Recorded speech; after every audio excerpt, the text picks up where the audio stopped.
దేశవ్యాప్తంగా కూడా రాష్ట్ర వ్యాప్తంగా కూడా ఒకే చర్చ ఒకే అంశం. ఎందుకు వరుస ఎన్కౌంటర్లు జరుగుతూ ఉన్నాయి. సో ఒక పక్క బీజేపీ పార్టీ వీళ్ళని పగబట్టినట్టుగానే ఇక వచ్చే నెల ఆఖరిలోపు మేము ఖచ్చితంగా నక్సలైట్లనే వాళ్ళే లేకుండా చేస్తామని చెప్పేసి వాళ్ళొక ఓపెన్ స్టేట్మెంట్ ఇవ్వడం జరిగింది. సో దానికి సంబంధించి ఎవరైతే మావోయిస్టు పార్టీకి సంబంధించినటువంటి నేతలు కావచ్చు వీళ్ళందరూ కూడా అంటే ఏ ఏ స్థాయిలో వీళ్ళు స్పందిస్తున్నారు. ఈరోజు మనం హైదరాబాద్లో ముగ్ధ భవన్లో కూడా వీళ్ళు ఒక రౌండ్ టేబుల్ సమావేశం ఏర్పాటు చేయడం, మావోయిస్టులను బీజేపీ సర్కార్ బూటపో ఎన్కౌంటర్ల ద్వారా చంపడాన్ని ఖండిస్తున్నామని చెప్పేసి ఇక్కడ నాయకత్వం మొత్తం కూడా ఈరోజు రాష్ట్ర నాయకత్వం మొత్తం కూడా ఇక్కడ ప్రజా సంఘాల నాయకులు కూడా ఇక్కడ పాల్గొనడం జరిగింది. అదేవిధంగా ప్రజల్లో కూడా ఎంతో చైతన్యం తీసుకొస్తాం, మేము ఖచ్చితంగా ఇవి ఆపకపోతే మాత్రం మా ఉద్యమాన్ని తీవ్రంగా ముందుకు తీసుకెళ్తామని చెప్పేసి వాళ్ళు అంటా ఉన్నారు. సో ప్రస్తుతం మనతోని మాట్లాడడానికి ఈ ఈటీ నరసింహ గారు సిపిఐ రాష్ట్ర కార్యదర్శి ప్రస్తుతం మనతో సహాయ కార్యదర్శి ప్రస్తుతం మనతో మాట్లాడడానికి ఉన్నారు ఈ అంశం మీద. అన్న ఎట్లా చూస్తున్నారు దీన్ని? అంటే ఒక రకంగా చెప్పాలంటే వీళ్ళు ఏమంటున్నారంటే తీవ్రవాదుల కంటే దుర్మార్గంగా చూస్తున్నారు వీళ్ళని, ఎట్లా చూడవచ్చు? ఇప్పుడు దేశంలో ఉన్నటువంటి అమిత్ షా కానీ నరేంద్ర మోడీ కానీ గత చరిత్ర తీసుకుంటే క్రిమినల్స్ కొన్ని వేలాది మందిని చంపి ఈరోజు దేశంలో హోమ్ మినిస్టర్ ప్రైమ్ మినిస్టర్గా అయ్యారు. వాళ్ళు మొదటి నుండి కూడా ప్రజల కోసం కాకుండా ప్రజలనేమో విద్వేషాల వైపు హిందూ ముస్లింల వైపు మలుపుతూ వాళ్ళు కొంతమంది పెట్టుబడిదారులు గుజరాత్లో ఆదాని అంబానీ లాంటికి ఎట్లా ఆస్తులు సంపాదించాలనే ఆలోచనలు ఉన్నారు. కాబట్టి ఈరోజు నక్సలైట్స్ అనేటటువంటి వాళ్ళు ఉంటే రేపు వాళ్ళకు ప్రమాదం. కాబట్టి ఖనిజ సంపద అంతా కూడా మంచిగా ఎవడు వాళ్ళకి ఎదురు తిరగొద్దు, మా ప్రభుత్వానికి ఎదురు తిరగొద్దు, లేకపోతే ఎదురు తిరగడం వల్ల మాకు ప్రమాదం అని పసిగట్టినప్పుడు కాబట్టి ఈరోజు నక్సలైట్లని మేము మార్చి వరకు హత్య చేస్తామని ప్రకటించారు. నిజానికి సుప్రీంకోర్టు కూడా సొమ్మటో తీసుకోవాలి. నువ్వు చట్టపరంగా నేను శిక్షిస్తానడం ఒక ఎత్తు, కానీ నేను అసలు చంపేస్తానని డైరెక్ట్ ప్రకటిస్తున్నారంటే ఈ దేశంలో రాజ్యాంగం కానీ ప్రజాస్వామ్యం కానీ అసలు కోర్టులు ఉన్నాయని చెప్పి నిజానికి ఈరోజు కామన్ పబ్లిక్ కూడా అర్థమవుతుంది. కాబట్టి ఇప్పటికైనా ప్రజలు ఒకవైపు ఆలోచిస్తూ ఇట్లాంటి ప్రభుత్వాల వల్ల మనము పోరాటాలు చేయకపోతే మారేటటువంటి పరిస్థితి లేదు. అతను ఎంతసేపు ఓట్లు అనేటటువంటిది నక్సలైట్లను చంపడం ద్వారా మేము మా పదవి కోల్పోతామంటేనేమో భయం ఉండేది. కానీ అలా నక్సలైట్లని చంపుతూ ఒకవైపు మత విద్వేషాలతో ఎప్పుడు అధికారంలోకి వచ్చేటటువంటి వ్యక్తులు కాబట్టి వాళ్ళు ప్రయోజనం కూడా ఆదాని అంబానీ లాంటివి. కాబట్టి ఈ హత్యలు అనేటటువంటివి అన్నీ కూడా ఎంత ఎన్కౌంటర్ చెప్పినా ఏ ఒక్కటి కూడా ఎన్కౌంటర్ కాదు. కొన్ని వందలాది మందిని ఈరోజు నక్సలైట్లను చంపితే ఎదురుగా అలా బలగాలు ఉన్నటువంటి ఒక్క వ్యక్తి కూడా చనిపోలే, ఒక్క వ్యక్తికి ఈరోజు రక్తం కూడా కనిపించినటువంటి చరిత్ర లేదు. వాళ్ళని చంపేసి ఎన్కౌంటర్లు చంపినామని చెప్పి వాళ్ళు ఏదో ఫెస్టివల్ చేసుకున్నట్టుగా ఉత్సవాలు చేస్తున్నట్టు కనిపిస్తుంది. ఇది వాళ్ళు దేశ పౌరులు, ఈ దేశం మారాలని చెప్పి ఈ దేశంలో అందరికీ సంపద రావాలని చెప్పి పోరాటం చేస్తూ కొన్ని సంవత్సరాల సంధి కూడా వాళ్ళు ప్రజలను చైతన్యం చేస్తూ మొత్తం అట్టడుగు వర్గాలు ఉన్న జీవితాల కోసం పోరాటం చేస్తున్నటువంటి వ్యక్తులు.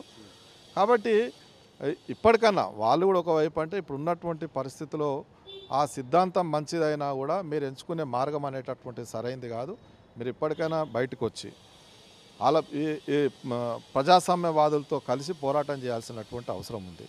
ఇంకోటి వాళ్ళు ఈరోజు అందరికంటే ఎక్కువ చెప్పేది ఏంటంటే వాళ్ళు చెప్పేది పాకిస్తాన్ పాట పాడతారు ఎంతసేపు. కానీ పాకిస్తాన్తో 2 రోజులే ఉద్యమం చేసి అట్లకని 2 రోజులు ఏదో అనౌన్స్ చేశారు సింధూర్ ఆపరేషన్ సింధూర్ అని. ట్రంప్ చెప్పగానే ఇక్కడ ఆపారు. వాళ్ళతో చర్చలకు సిద్ధమన్నారు. కానీ ఇక్కడ మాత్రం వీళ్ళు మేము గన్లు వదిలేస్తాం, అన్నీ వదిలేస్తాం, మేము మాట్లాడడానికి సిద్ధంగా ఉండమంటే కూడా సేమ్ మీరు మాట్లాడడానికి వీల్లేదు, మీరు లొంగిపోండి, మేము చంపేస్తాం. ఆపరేషన్ కగార్ కావచ్చు అన్న, ఇప్పుడు మనం చూస్తూ ఉన్నాం చాలా వరుసగా అవుతున్నాయి ఎన్కౌంటర్లు కూడా. సో ఆపరేషన్ కగార్ నుంచి మొదలు పెడితే కూడా ఇప్పటిదాకా కూడా నక్సలైట్లను మొత్తం ఏరి పారేస్తాం, ఒక్కరు కూడా మిగలకుండా చేస్తామని చెప్పేసి బీజేపీ ఓపెన్ స్టేట్మెంట్ ఇస్తున్నది. సో అదేవిధంగా మొన్న హిడ్మా ఆయన భార్య ఇద్దరు చనిపోయినారు కూడా.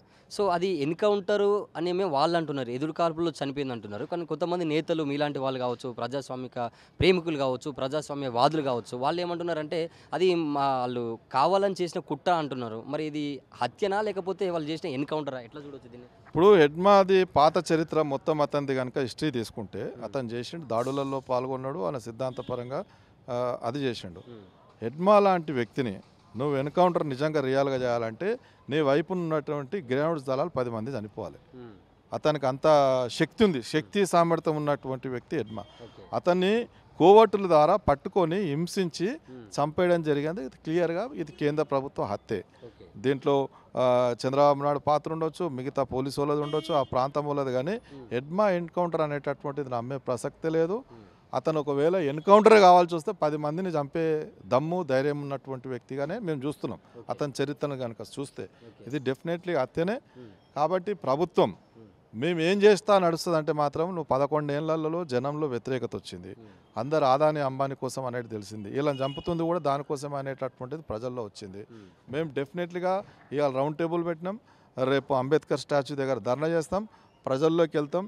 ఈ కేంద్ర ప్రభుత్వం మీద ప్రజల కోసం కాదు, ఈరోజు మన కోసం పోరాటం చేసే, పేదల కోసం పోరాటం చేసే నక్సలైట్లు రేపు పేదలను కూడా చంపేటటువంటి ప్రమాదం ఉంటుంది. ఇది మరో పాకిస్తాన్ లాగానో లేకపోతే ఆఫ్ఘనిస్తాన్ లాగా అయ్యే ప్రమాదం ఉంటుంది. మత విద్వేషాలు రెచ్చగొడితే అదే. కాబట్టి ప్రజల్లో చైతన్యం తెచ్చి ఈ ప్రభుత్వం పైన ఒత్తిడి తెచ్చి వాళ్ళ నక్సలైట్స్తో చర్చలు జరిపే విధంగా మాకున్నటువంటి లైన్ అనేటటువంటి తీసుకోవడం అనేది. ఎక్కడైతే హిడ్మాని ఆయన భార్యను ఎన్కౌంటర్ చేసిరో, సో అదే ప్లేస్లో ఇంకా చాలామంది నక్సలైట్లను కూడా అదుపులో తీసుకున్నట్టు పోలీసులు అదుపులో ఉన్నారని చెప్పేసి కొంత వార్త వస్తుంది. అది వాస్తవం నిజమేనది? ఇది వాస్తవమే. వాళ్ళు పట్టుకున్న తర్వాత కూడా కొద్ది రోజులు హింస పెట్టి ఇంకా ఆల్టర్నేటివ్ వేరేది ఎక్కడున్నది ఏంది అనేది ఇన్ఫర్మేషన్ తీసుకొని వాళ్ళని చంపేసి ఈరోజు ఎన్కౌంటర్ అని చెప్తారు అనేది క్లియర్గా మాకున్నటువంటి సమాచారం. అందులో ఏం డౌట్ లేదు. ఈ ప్రభుత్వం ఏది నిజంగా వాళ్ళు దొరికితే చట్టపరంగా శిక్షించాలనేది డైరెక్టే ప్రకటిస్తున్నాడు. మేము చంపుతామని చెప్పి, వాళ్ళతో చర్చలు లేవని చెప్పి బండి సంజయ్ చెప్తాడు. నిజానికి బండి సంజయ్ ఈ రాష్ట్రం నుండి 2వ సారి ఎలక్ట్ అయ్యి ఏదో అనుకోకుండా మంత్రి పదవి వచ్చింది. మరి ఆయన ప్రతిసారి మాట్లాడేటప్పుడు నక్సలైట్ల గురించి మాట్లాడాడు. ఆయన ఎలక్షన్లలో మాట్లాడేదంటే ఓల్ సీట్ల తీవ్రవాదులు ఉంటారు, ఐఎస్ఐ ఏజెంట్లు ఉంటారు అని చెప్తాడు. మరి ఎవరిని ఒక్కన్నా పట్టుకున్నాడా? వీడే కదా ఉన్నది. ఈ సహాయ మంత్రి అయినావు, నువ్వు అయినాక ఓల్ షీట్లు ఒక్కన్నా పట్టుకున్నావా? నువ్వేమో మత విద్వేషాలు రెచ్చగొట్టడానికి ఎంఐఎం ముస్లింలు దొక్కుతారు. నీ బాస్ ఏమో ఆడికే నీ ఆదాని అంబానీకి బెనిఫిట్ కావాలని చెప్తే నువ్వు వాళ్ళకి అనుకూలంగా మాట్లాడతావు. మరి నువ్వు ఇదే విషయం ఎలక్షన్లో అప్పుడు మాట్లాడాల్సింది. మాట్లాడితే ఓల్ షీట్లో ఐఎస్ఐ ఏజెంట్లు ఉన్నారు, తీవ్రవాదులు ఉన్నారు అని చెప్తావు. మరి నువ్వు వాళ్ళని ఒక్కొన్నాను చంపినావా? ఆడను ఒక్కొని దగ్గరికి పోలేను, ఐఎస్ఐ ఏజెంట్ల దగ్గరికి ఎందుకు పోతలేవు? మరి నువ్వేమో విద్వేషాలు రెచ్చగొట్టడానికి ఇట్లా మాట్లాడతావు. చంపడం మాత్రం ఆదాని అంబానీ కోసం మాత్రం నువ్వు ఇప్పుడు నక్సలైట్లని పట్టుకొచ్చి మరీ చంపి ఎన్కౌంటర్ అనేటటువంటి ప్రచారం చేస్తున్నారు. ఇది మానుకోకపోతే బండి సంజయ్ పని కూడా. బీజేపీ వాళ్ళు ఎందుకు ఓపెన్ స్టేట్మెంట్ ఇంత ధైర్యంగా ఎందుకు చేస్తున్నారన్న? ఏంది ఇప్పుడు మాకు వాళ్ళకు క్లియర్గా అన్ని ప్రభుత్వానికి సంబంధించినటువంటివి సిబిఐ, ఈడీ, లేకపోతే బలగాలు ఇవన్నీ మా అండర్లు ఉన్నాయి. రాజ్యాంగం అనేటటువంటిది మేము అవసరం లేదు. మేమేం చెప్తే అది నడుస్తుంది. కాబట్టి మమ్మల్ని అడిగేటోడు లేడు. ఎలక్షన్లు అంటావా, మాకు ఒకటి మత విద్వేషాలు రెచ్చగొట్టేది ఉంది. దేవుళ్ళను కూడా ప్రజల్లోకి తీసుకెళ్తాం. కాబట్టి ఓట్లు ఎట్లాగో వస్తాయి. కాబట్టి ఈ సంపద అనేటటువంటిది గుజరాత్లో ఉన్న ఆదాని అంబానీకి కట్టబెట్టాలని చెప్పి మేము చంపేస్తాం. బరి తెగించారు. మేము అసలు గతంలో నేను చిన్న ఉన్నప్పుడు ఏదైనా ఎన్కౌంటర్ జరిగితే హైకోర్టు కానీ సుప్రీంకోర్టు కానీ సుమోటోగా తీసుకునేది. ఎన్కౌంటర్లు అన్నీ హత్య కింద 302 కింద కేసు పెట్టమని చెప్పేది. అతను నిరూపం అయ్యేంత వరకు అది మర్డర్ కేసుగానే ఉండాలి. కానీ ఈరోజు ఒక్కటన్ను ఉందా? 100 మందిని చంపితే ఎందుకు లేదంటే వ్యవస్థలు అన్నీ పోలీసులు కానీ, మిలిటరీ కానీ, ఎన్ఐ కానీ, సిబిఐ కానీ అందరూ వాళ్ళ చేతిలో ఉంది. కానీ మమ్మల్ని ఎవడు అడుగుతాడు అనేటటువంటి అహంకారం కనిపిస్తుంది. కానీ ప్రజలే లాస్ట్కు న్యాయ నిర్ణేతలుగా మారి మిమ్మల్ని శిక్షించే రోజు వస్తుంది. అటువైపున మా ఉద్యమాలు ఉంటాయి. ప్రజల్లోకి వెళ్తాం, చైతన్యం చేస్తాం. వీడు చేస్తుంది ప్రజల కోసం కాదు. ఒకవైపు ఏమో పాకిస్తాన్ని చూపిస్తాడు, బంగ్లాదేశ్ను చూపిస్తాడు, ఇంకో ముస్లిం చూపిస్తాడు, ఓల్ షీట్లో ఐఎస్ఐ తీవ్రవాదులు అని చెప్తాడు. చంపేది మాత్రం నక్సలైట్లని. నక్సలైట్లు ఎందుకు చంపుతారు అంటే ఆదాని అంబానీ కోసమే, దేశ ప్రజల కోసం కాదు. వీళ్ళు ఏం చేసినా కూడా వాళ్ళ స్వార్థం కోసం, లేకపోతే వాళ్ళకు ఉన్నటువంటి 2-3 పెట్టుబడిదారుల సంపద రావడానికి తప్ప ప్రజల కోసం ఆలోచిస్తలేరు అనేటటువంటి ప్రజల్లో మొదలైంది, యూత్లో మొదలైంది. అది భవిష్యత్తులో మరింత ముందుకు తీసుకెళ్ళి ఈ ప్రభుత్వాన్ని మెడలుస్తాం. ఏ నక్సలైట్ నేత నువ్వు చంపాలనుకుంటున్నావో ఆ నక్సలైట్ల ద్వారా నువ్వు చర్చలు జరిపి వాళ్ళ సమస్యలు ఏమున్నాయో చెప్పి ఆ పద్ధతుల్లో తీసుకెళ్ళడానికి కేంద్ర ప్రభుత్వం మీద ఒత్తిడి తెచ్చే దిశగానే మా పోరాటాలు ఉంటాయి. ఇప్పుడు వాళ్ళ దగ్గర ఉన్న పోలీసులు అదుపులో ఉన్న నక్సలైట్లు ఉన్నారు కదా, మరి వాళ్ళు లొంగిపోతా అంటే ఒకవేళ అవకాశం ఇచ్చి వాళ్ళతో చర్చలు జరిపి జనజీవన స్రవంతిలో కలిసే అవకాశం ఇస్తారా వీళ్ళు? ఇప్పుడు అవకాశం లేదు కాబట్టి వాళ్ళు నిజానికి అడవులలో నుండి ఏదో పబ్లిక్లకు వస్తున్నట్టు కనిపించి కోవటుల ద్వారా పట్టుకొని చంపుతున్నట్టుగా మనకు చూస్తుంటే మీడియా ద్వారా దాని ద్వారా కనిపిస్తుంది. వాళ్ళు దొరికితే వాళ్ళని తీసుకెళ్ళడం, టార్చర్ చేయడం, మీకేమన్నా ఇంకా ఇతరులతో ఎక్కడున్నారు గణపతి లాంటి వాళ్ళు ఇంకా పెద్ద లీడర్లు కనిపిస్తలేరు, వాళ్ళు ఏ ప్రాంతాల్లో ఉన్నారో ఇన్ఫర్మేషన్ తీసుకొని వాళ్ళని హత్య చేస్తున్నారు కాబట్టి ఈ రోజు స్వచ్ఛందంగా మేము గన్లు వదులుతాం అనేటటువంటి వ్యక్తులు, సిద్ధంగా ఉన్నటువంటి వ్యక్తులు రానికి రెడీ ఉన్నారు వాళ్ళు.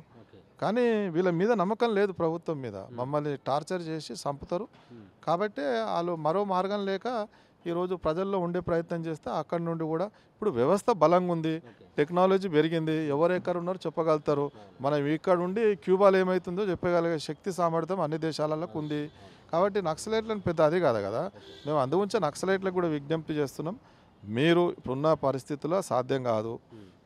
ప్రజాస్వామ్య పద్ధతుల్లో ఈ బీజేపీ ప్రభుత్వం మీద వ్యతిరేకంగా పోరాటం చేయడానికి మీరు కూడా అందరు కలిసి రావాలి. లేకపోతే భవిష్యత్తులో ఈ దేశం మరింత ప్రమాదంలో ఏర్పడుతుంది. పాకిస్తాన్ ఏ పరిస్థితి, ఆఫ్ఘనిస్తాన్ ఏ పరిస్థితి, ఈ దేశాన్ని కూడా మోడీ అమిత్ షా తీసుకుపోతాడు. ఆ ఇద్దరికో ముగ్గురికో దేశ సంపద కట్టిపెట్టేటటువంటి పరిస్థితి ఉంటుంది కాబట్టి మనం ప్రజల కోసం పనిచేయడానికి సిద్ధంగా ఉండడానికి మీరంతా కూడా మాతో ప్రజాస్వామ్య పద్ధతుల్లో పోరాటం చేయడానికి మీరు అందరు రావాలని చెప్పి విజ్ఞప్తి చేస్తున్నాం. ఇది మరి చూస్తున్నాం కదా, ప్రజాస్వామ్యంలోకి రావడం కోసం వాళ్ళకి ఇష్టం ఉన్నది నక్సలైట్లు అనేవాళ్ళు. సో వాళ్ళు ప్రజాస్వామిక ప్రేమికులు, వాళ్ళు మనందరితోనే జనజీవన స్రవంతిలో కలవడానికి వాళ్ళు రెడీగా ఉన్నారు. కానీ వీళ్ళు కుట్రలో భాగంగా వాళ్ళు వస్తున్నారని తెలిస్తే వీళ్ళు ఎమ్మటే వాళ్ళు కావాలని పట్టుకొని చంపుతున్నారు. దాన్నే ఎదురుకాల్పుల్లో ఎన్కౌంటర్ అని చెప్పేసి వీళ్ళు ఒక బూటపకు నాటకం ఆడుతున్నారని చెప్పేసి ప్రజా సంఘాల నాయకులు కావచ్చు, ఆ పార్టీకి సంబంధించినటువంటి సీనియర్ నేతలు కావచ్చు, వాళ్ళు ఎన్నో విమర్శలు వ్యక్తం చేస్తున్నటువంటి పరిస్థితి. సో తప్పకుండా మా పోరాటం అనేది కొనసాగుతూనే ఉంటుంది. ఇవి ఆపకపోతే మాత్రం తీవ్ర స్థాయిలో, క్షేత్రస్థాయిలో మొత్తం కూడా దేశం మొత్తం కూడా చూసేటటువంటి కార్యక్రమాలు మేము చేస్తాం. మరి ముందుకు వెళ్ళేటటువంటి అవకాశాలు ఉన్నాయి. ఈరోజు ఇక్కడితోనే ఆగిపోం. మరీ ముఖ్యంగా ప్రజలకి మొత్తం చైతన్యం చేసేటటువంటి పని చేస్తాం. ఎందుకు వీళ్ళని వరుసగా చంపుతున్నారు, వాళ్ళు జనజీవన స్రవంతులకు వస్తుందంటే ఇది రాజ్యాంగానికి విరుద్ధంగా మీరు చేస్తున్నటువంటి పని అని చెప్పేసి వాళ్ళు భావిస్తున్నారు. చూద్దాం ఇది ఏ స్థాయిలో తీసుకెళ్తారనేది. చూస్తూనే ఉండండి వైఆర్ టీవీ.